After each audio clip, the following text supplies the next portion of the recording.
What's up, guys? Matt Brown here for PlayPicks.com and TheLines.com. I'm going to talk to you about this Thursday night football game between the Colts and the Texans. Did we luck out this week for the primetime games or what? As always, please hit that subscribe button here on the channel. Everything free at The Lines, everything free over here at PlayPicks as well. So please hit the subscribe button. You'll be the first to know of when things get released here. And of course, like this video and let us know in the comments how you are going to be playing this game right here. We will sit here and give you a little bit of a scroll, and you can see over in Pennsylvania. Let's go ahead and go to the New Jersey lines here, and we'll see DraftKings FanDuel PointsBet 3.5 across the board right here in this game. Houston 3.5 point favorites at home against the Colts. Weather in this, don't have to worry about it. Dome game over there in Houston. Colts are 6-4 overall, 5-4-1 against the spread. Snapped a 2-game losing streak last week, beating the Jags 33-13. The Texans 6-4 overall, 5-5 against the spread. Of course, they are coming off getting completely hammered by the Ravens last week. That game is fresh in your mind for sure. The Colts on an injury situation here. T.Y. Hilton, Eric Ebron, both listed as questionable, but both got in a full practice on Wednesday. So looking like good things could happen here. But of course, be sure and watch that. T.Y. Hilton could get out there in pregame and warm up, and things just not feel right for him. And of course, Marlon Mack is out after breaking his hand for this Colts team. On the Texans side, Will Fuller is a true game time decision in this one for the Texans. Vernon Hargreaves, this isn't an injury thing, but they picked him up off the waiver wire. He got cut by the Buccaneers, is expected to suit up actually for the Texans in this one. I'll flip over to PlayPicks if you want to read along as to how Juan is looking at this game. Colts offense averaging 22.7 points per game, 358 yards per game, 5.2 yards per play. They are passing the ball 52.7% of the time. So again, in this pass heavy day and age in the NFL, they're right at kind of that 50-50 split there for this Colts team. They like to run the ball. 13th graded pass blocking unit according to Pro Football Focus. Number 23 graded pass offense overall by PFF. Number 20 rated ranked pass offense by DVOA. And 216.9 yards per game coming by way of the pass for this Colts offense. Number 2 rated run blocking unit according to PFF, 11th graded rush unit overall by PFF, and the number 7th ranked rush offense DVOA. So really good run blocking unit there on that offensive line, and have been able to get it done on the ground, going for 141.1 yards per game on the ground, converting 42.6% of third downs on the season. The Texans offense, on the other hand, 24.5 points per game. Scroll down a little bit further if you want to continue to read how Juan thinks this game's going to play out. Averaging 400.8 yards per game are the Texans, 5.9 yards per play. They are passing on 56.6% of their plays. Their pass blocking grade, according to Pro Football Focus, is good. 5th overall pass blocking grade, 11th graded pass offense as a whole by PFF. 10th ranked pass offense according to DVOA. So they all agree here, 260.1 pass yards per game for this Texans team. Of course, you got a bunch of really good receivers and Deshaun Watson, who likes to throw the ball down the field. 21st graded run blocking unit, however, according to PFF. But on the flip side, you can see, despite the fact that they have a bad run blocking unit, they have been having some success here. I think a lot of this can be credited to just how they've been scheming these guys and these running backs themselves here for this team. The number 1 graded run team, according to Pro Football Focus, number 14, according to DVOA, 140.7 rush yards per game. 44.6% of their third downs they are converting. So offense has been definitely getting it done. Give you a bit of a scroll as well. Pace of this game, if you're wondering from a total perspective, Colts 12th in the league at 27.5 points, 27.5 seconds per play. Texans are 19th at 28.2 seconds per play. Situation neutral pace, though, Colts 27th. So way down at the bottom of the league in situation neutral pace. The Texans are up at 11th. So maybe a couple more plays for the Colts because the Texans run a little bit faster, and maybe a couple of fewer plays for the Texans. Colts defense here. allowing 20.6 points per game, 340.7 yards per game. 242.9% is coming by way of passing, 96.8 by way of rushing. They're actually the number 13 rated defense overall by PFF, this Colts team. Number 17th rated pass rush, so right there, center of the league. Number 10th coverage grade, so in the upper third. Number 13th ranked defense overall by DVOA, 10th ranked pass defense by DVOA, but then the rush defense down at 23rd DVOA. As a whole, they're giving up 5.5 yards per play on the season, and they are allowing their opponents to convert 39.3% of their third downs. The Texans defense, and I'll flip back over to the lines here if you want to read the breakdown of this on what's going on with the lines. They are allowing 23.2 points per game, 390.4 yards per game. That is coming by way of 289.1 yards per game through the air, 101.3 on the ground. So nearly giving up 300 yards per game is this Texans defense through the air. Number 24th rated defense overall by PFF. Number 16th graded pass rush. Now just remember though, this is still a season-long deal. J.J. Watt goes down a couple of weeks ago, so I imagine that will continue to fall. Number 28th graded coverage unit, according to PFF. You go to DVOA, the numbers aren't much better. Number 24th overall defense, number 25th pass defense over there on DVOA. So again, pass defense is not good, not a good pass rush. A lot of things going on. Coverage grade way down. Passing is how you attack this Texans team. Number 10th, actually, overall rush defense, according to DVOA. They are allowing their opponents to convert 45.6% of third downs and are giving up 6 yards per play. Some of the worst statistics in the league right there for this team.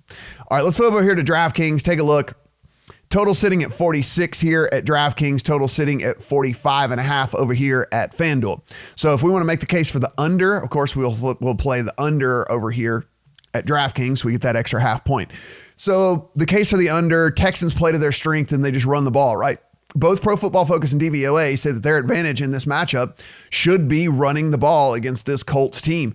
Deshaun Watson may have a bit of an ankle issue, so maybe that leans to them running the ball a little bit more as it is anyway. And of course, as we know, if you run a run-heavy offense and you're sustaining drives and you're putting together these long scoring drives, the clock tick, tick, tick, tick, tick can keep a game under.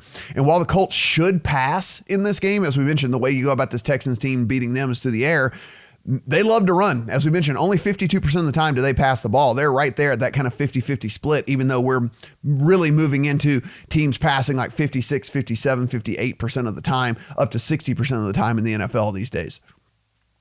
Colts, 12 turnovers on the year, the Texans with 14, and this is on the defensive side of the ball. They've only forced 12 turnovers. They've only forced 14, the Texans. So that's middle of the pack or below. So not creating a bunch of turnovers for short fields and things like that. So which lead to the over. You know, I mean, these turnovers and short fields and pick sixes and scoops and scores and things like that lead to overs. So an under would be just the fact that these defenses don't get a lot of turnovers. Texans only have 5 interceptions on the whole season. That's third fewest in the league. Colts only have 7 interceptions. A case for the over, we would actually go over here to FanDuel because we'll take that extra half point. The over here, 45.5.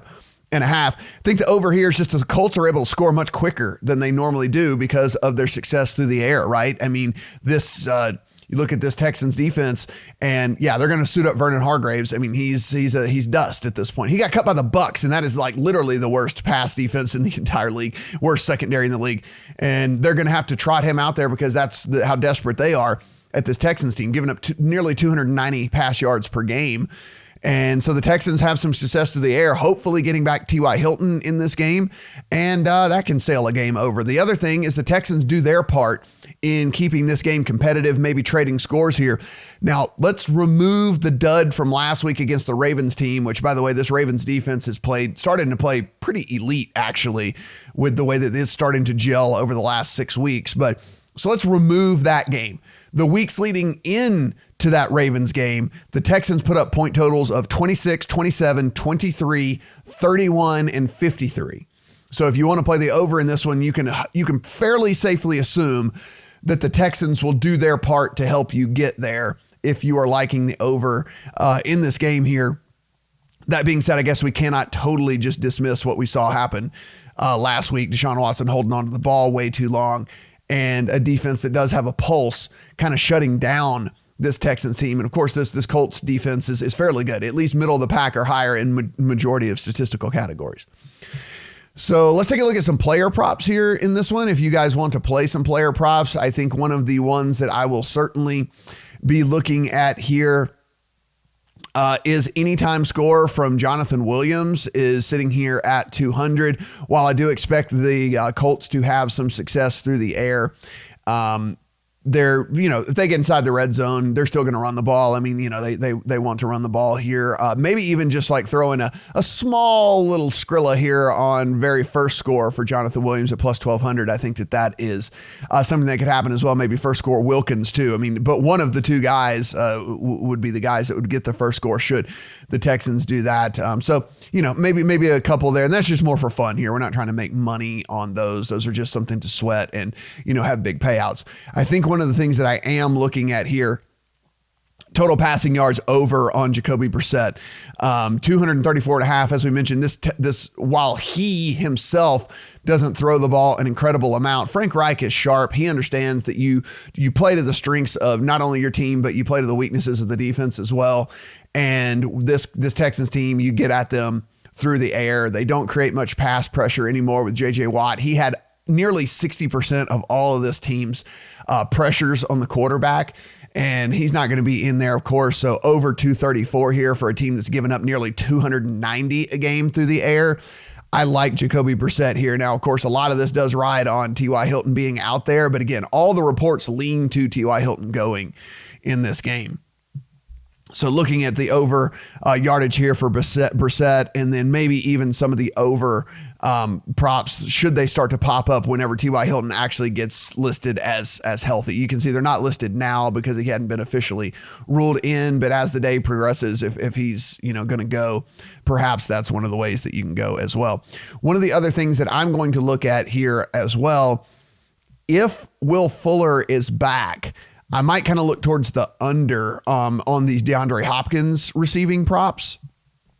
Will Fuller and Deshaun Watson have some sort of connection. I don't know what is going on, but when Will Fuller has been on the field, him and Deshaun Watson have connected a lot. And while that is a small sample size, because whether it be Deshaun Watson being banged up or Will Fuller, the majority of the time actually being off the field due to some sort of injury, some sort of something going on with him. But the numbers are actually pretty staggering when they are on the field together. So I expect him to get some decent action if he's able to go, which would lead me to the under on some of these DeAndre Hopkins props. But again, we won't know that until way later as well, whenever we get a better idea of the actives and inactives for these teams. Let's take a look at the side and the total here and how we might want to go about playing this. I think that this total, guys, I mean, I know this going to seem like copy. I think it's about right? I mean, like 45.5, 46, kind of is how I have this game being played out here. So I don't have a strong lean one way or the other in this game. So I'm not going to be playing the total in this thing. One of the things I think we can look at here though is if someone made me play it, I might lean towards the over here, which I guess if that were the case, I would come over to FanDuel. I mean, look, 84.6 of the touchdowns the Texans have allowed have come via the pass. That is the second highest rate in the league. 85% basically the touchdowns have come through the pass. And of course, you're moving the ball in bigger chunks. Whenever you're passing the ball, you're scoring quicker. Texans are allowing 28.6 passing yards per possession. That is 31st in the league here. The Colts, again, likely to get back T.Y. Hilton, likely to have Eric Ebron out there. And, it's just going to be a chance for there to be some points scored fairly quickly. So again, I don't have a strong take on this. That said, if I were to play, I would lean towards the over here because I do believe that the Colts will have success through the air and score quicker in this game. Where I do have a position here, it has fallen to 3.5. I took the Colts when this thing peaked at 4. Would take it here at 3.5 and feel okay with it. Not a huge difference in 3.5 and 4. to be perfectly honest, when it comes to the whole deal. The only thing that did allow me to do when it was at 4 is I took it at 4. I also played it as part of a teaser, which brought it up to 10. So it takes me through the 6, the 7, and all the way up to the 10 as well. So that was really the only advantage to me, taking it at 4 instead of 3.5. But I still like it here as more than a field goal here. Look, Deshaun Watson takes a ton of sacks. If you watched that game last week, the guy he doesn't have an internal clock. If there's one weakness in his game, stays just does not get rid of the ball when he needs to be getting rid of the ball here. And Colts middle of the road in pass rush. But when you're middle of the road in pass rush and you're taking it and you're playing a guy that gives up a ton of sacks, then that elevates you as well. I expect them to get to Deshaun Watson here. And listen, I know that ankle thing wasn't a huge deal here, and I understand that, but it looked like it's at least something. So I don't think he's at 100%. Maybe he's more at 90% or 85% in this game. And of course, Deshaun Watson, if he's even just a little less elusive, could also equal some more sacks for this Colts team as well. They don't have Marlon Mack, but hey, you don't go at this Texans team on the ground anyway. You go at them through the air. You get T.Y. Hilton back. You have some success through the air. You move this, and you keep this thing within a field goal here. I actually even took a sprinkle on the money line as well in this game. Not necessarily saying that I would totally recommend that. Take the 3.5. They're going to give it to you more than a field goal, I think is great. But I actually think there's a pretty decent chance the Colts could win this game outright. Again, I hate to keep beating this over the head here, but a lot riding on T.Y. Hilton being out there. He's such an important part of this team in the red zone, and him and Jacoby Brissett actually have been able to connect early and often have a pretty good rapport as well. So that's how I'm playing this one, guys. Hopefully T.Y. is out there. Hopefully he doesn't go out there and decide that he's not good to go after all, because that would be very unfortunate for us and the bets that we already have in our account here. Of course, you can head to the lines. Everything is free. Click on the odds here and the live odds feed. You can take a look at all the odds from across the country here. You can see, you can take a look at Jersey, Pennsylvania, Indiana, and West Virginia as well. So pretty cool deal that they've got going on here. Of course, free write-ups over at Play Picks and the lines as well. So you can take advantage of that. And of course, if you're going to play at any of these sports books, if you're in any of the legal states, be sure and head to the lines and Play Picks and take advantage of all of these offers that are here. I mean, risk-free bets, free match bets, free money, all kinds of stuff like that. So, $25 free at DraftKings Sportsbook, risk-free bets all over the place. So we get very few edges on the sportsbook. So let's go ahead and take advantage of that. If they're going to give us free bets, let's go ahead and take advantage of their free bets. So sign up with these offers over here at the lines as well. As always, guys, please hit the subscribe on this page. We really appreciate you guys watching, and give us a thumbs up if you like this information. Trying to keep it a little bit shorter than I have been, but you guys said you wanted all the information in these videos, so I certainly want to provide you with as much information as you can absorb in this short amount of time, and you can make the decision that you feel is best for you in this game. Hopefully something I said leans you one way or another to something that you want to do in this game. And of course, in the comments, let us know how you are playing this game. We'll see you back here for Sunday Night Football.